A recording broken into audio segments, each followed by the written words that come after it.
मेरे सभी प्यारे छात्रों का फिर से एक बार स्वागत है हिंदी की क्लास में। आज की इस वीडियो में मैं आप लोगों को बताने वाला हूँ 2025 का जो आपका बोर्ड एग्ज़ाम है, इसके महत्वपूर्ण निबंध।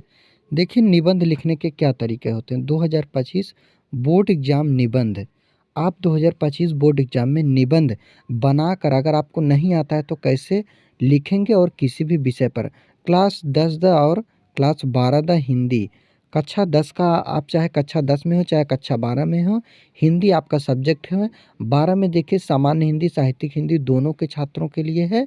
सामान्य हिंदी वो पढ़ते हैं जो साइंस लिए होते हैं, और साहित्यिक हिंदी वो पढ़ते हैं जो आर्ट्स लिए होते हैं। देखिए बिना पढ़े बोर्ड परीक्षा में निबंध कैसे लिखें, किसी भी विषय पर निबंध कैसे लिखें। बिना पढ़े और कोई भी विषय पर निबंध आ जाता है तो आपको कैसे लिखना है, ताकि आपको क्लास 10 में 7 नंबर और क्लास 12 में 9 नंबर मिल जाए। 24 फरवरी हिंदी पेपर, यह अंतिम वीडियो। अगर आप इस वीडियो को देख लेते हैं तो निबंध के लिए आपको कोई वीडियो देखने की ज़रूरत नहीं पड़ेगी, और ना तो कोई वीडियो देखने की ज़रूरत पड़ेगी और ना तो आपको कोई ध्यान देना है। सिर्फ आपको यही दिमाग में बैठा लेना कि हमको यही काम करके आना है बोर्ड परीक्षा 2025 में। 24 फरवरी को आपका हिंदी का पेपर है, और यही वीडियो आपको टॉपर बनाएगा निबंध में। और मैं सभी वीडियो बता देता हूँ, सभी निबंध कि कौन कौन से निबंध जो आपको, आखिर क्या तरीका है लिखने का। सबसे निबंध कौन कौन सा, इससे कोई मतलब नहीं। जब आपको तरीका पता होगा, ट्रिक पता होगा, तो आप कोई भी निबंध लिख सकते हैं। अभी अगर आपको डाउट है कि साहित्यिक हिंदी कौन पढ़ता है, तो जो इतिहास भूगोल लिए होते हैं, नागरिक शास्त्र, जो भी आर्ट्स के सब्जेक्ट हो सामाजिक विज्ञान में, और और जो सामान्य हिंदी वह कौन पढ़ते हैं, तो वह साइंस के स्टूडेंट जो फिजिक्स केमिस्ट्री बायो लिए होते हैं वह पढ़ते हैं। अब बोर्ड परीक्षा में आपको या तो हिंदी मिले, या तो हिंदी लिखा हुआ मिले, या तो साहित्यिक हिंदी मिले, वही आपको हल करना है। लेकिन जो सामान्य हिंदी के स्टूडेंट हैं उनमें जनरल हिंदी या सामान्य हिंदी लिखकर आता है। बाकी कक्षा 10 वालों के लिए तो सिर्फ हिंदी ही लिखा होता है।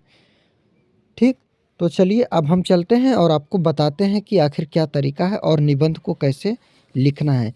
किसी भी टॉपिक पर निबंध आ जाए, आप बनाकर आपको सिर्फ निबंध लिखना है और इन तरीकों को अपनाना है। देखिए सबसे पहला पॉइंट क्या होता है, जैसे मान लीजिए कोई निबंध है तो उसमें होता है रूपरेखा। क्या होता है? रूपरेखा।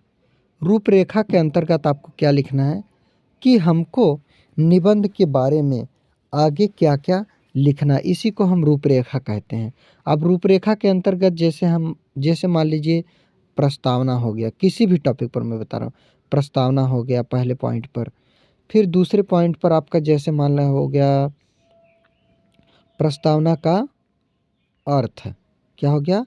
प्रस्तावना का, नहीं, जैसे प्रस्तावना हो गया, और इस प्रस्तावना के बाद हम लिखेंगे जैसे पर्यावरण प्रदूषण पूछा है, तो पर्यावरण प्रदूषण, तो क्या लिखेंगे? पर्यावरण प्रदूषण का अर्थ है। पर्यावरण प्रदूषण का अर्थ है। अब आगे लिखेंगे, फिर तीसरे पॉइंट पर लिखेंगे प्रकार। क्या लिखेंगे? प्रकार। आखिर प्रदूषण के कितने प्रकार हैं, इसके क्या लिखेंगे? अब इसके लिखेंगे लाभ। इसके क्या लिखेंगे?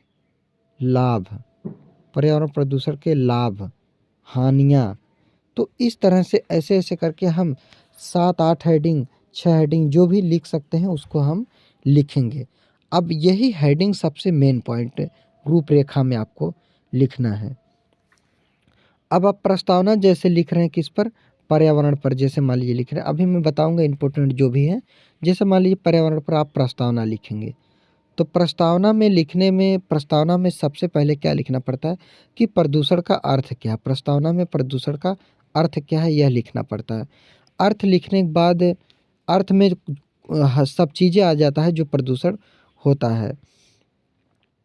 फिर उसके बाद इसका प्रकार हो गया, दूसरे नंबर पर प्रकार हो गया कि यह आखिर प्रदूषण कितने प्रकार का होता है। फिर उसके बाद यह कितने प्रकार का होता है। इसके बाद इसमें अब रूपरेखा तो आपने लिख दिया है 7 से 8 पॉइंट। रूपरेखा लिखने के बाद 6 पॉइंट 7 पॉइंट जो भी लिख दें। प्रस्तावना, पर्यावरण प्रदूषण के प्रकार, आखिर प्रदूषण के क्या लाभ हैं, लाभ लिखना है। फिर प्रदूषण के क्या लिखना है? हानि लिखना है। लाभ हानि, प्रकार हो गया, और इसका कैसा रोकथाम लिखेंगे, रोकथाम, लास्ट में निष्कर्ष लिखेंगे। तो इस तरह से कई हेडिंग बना देना है। अब चलिए, जैसे मान लीजिए कि आपका पर्यावरण प्रदूषण किसी भी टॉपिक पर पूछा जा रहा है, तो सबसे ज़्यादा ज़रूरी क्या है कि हम सिर्फ़ उस पर्यावरण प्रदूषण के हेडिंग को जान जाएँ और समझ जाएँ। अब जैसे मान लीजिए कि आपका लिखा क्या लिखा है? चलिए मैं निबंध ही आपको पूरा प्रश्न बताता हूँ। अब जैसे मान लीजिए कि आप पर निबंध आया बेरोजगारी की समस्या और समाधान। बेरोजगारी की समस्या और बेरोजगारी की समस्या प्लस समाधान। तो क्या आप बेरोजगारी आप नहीं जान रहे हैं कि जब मशीनें आ रही हैं तरह तरह की, तो बेरोजगारी बढ़ रहा है और इसका समस्या हो रहा है। अब इसका समाधान हम कैसे करेंगे? पढ़ेंगे, लिखेंगे, उद्योग लगाएंगे, तो बहुत तरह की चीज़ें। तो कुछ ऐसे चीज़ें होते हैं जिनको आप समाज में हो रहे जान रहे हैं, देख रहे हैं, तो क्या उस चीज़ के बारे में आप बनाकर नहीं लिख सकते हैं? तो अब जैसे मान लीजिए बेरोजगारी का अर्थ है, प्रस्तावना में बेरोजगारी के बारे में लिख देंगे। बेरोजगारी का अर्थ है, बेरोजगारी के प्रकार, बेरोजगारी के प्रकार में जैसे आप कुछ प्रकार थोड़ा बहुत लिख देंगे। जैसे बेरोजगारी में आप पढ़े होंगे प्रकार के बारे में बेरोजगारी के, तो इसके प्रकार आपको लिख देना है और इसके बारे में बेरोजगारी की समस्या, बेरोजगारी का समाधान, इस तरह से। अब आपके जैसे मान लीजिए विज्ञान वरदान और अभिशाप, क्या आ जाए आपका?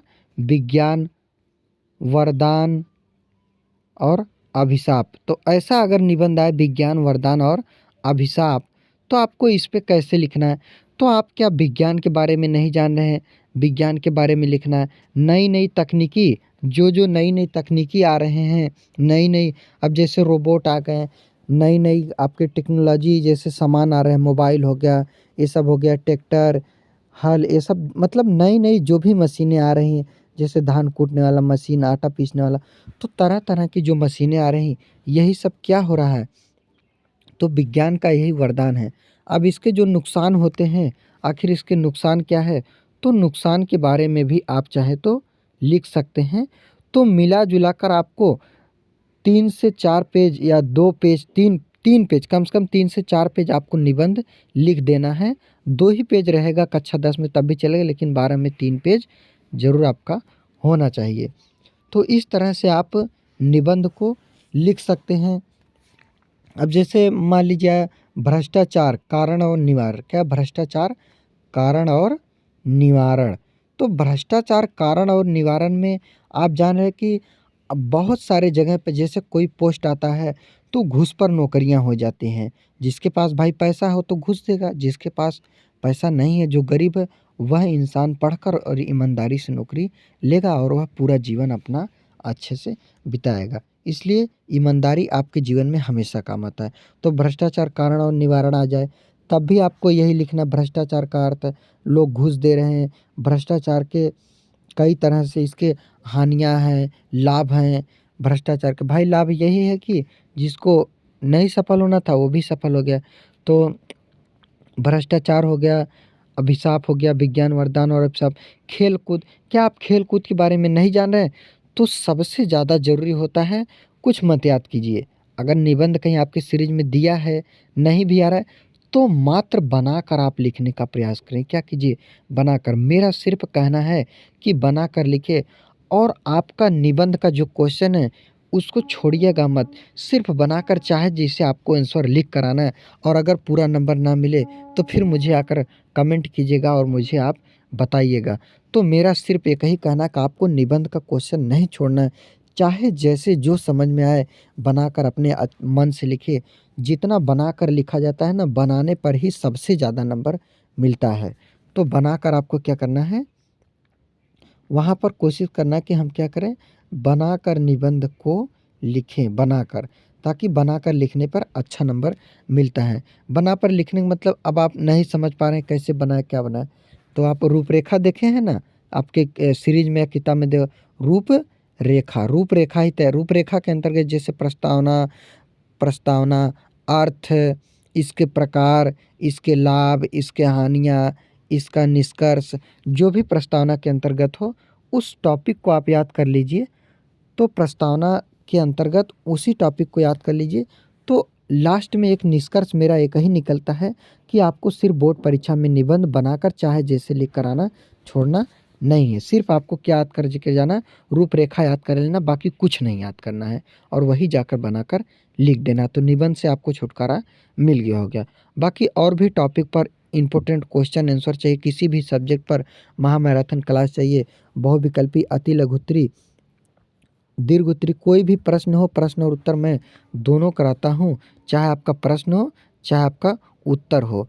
तो अगर आपको किसी भी टॉपिक पर वीडियो चाहिए, इंपॉर्टेंट क्वेश्चन आंसर, कोई डाउट हो तो कमेंट कीजिएगा। वीडियो पसंद आई हो तो चैनल को लाइक कीजिएगा, सब्सक्राइब कीजिए, वीडियो को लाइक कीजिएगा, चैनल को सब्सक्राइब कीजिएगा और शेयर ज़रूर कीजिएगा, ताकि आने वाली कोई भी वीडियो इंपॉर्टेंट क्वेश्चन आंसर के साथ सबसे पहले यह वीडियो आपको मिले और इसको आप देखें।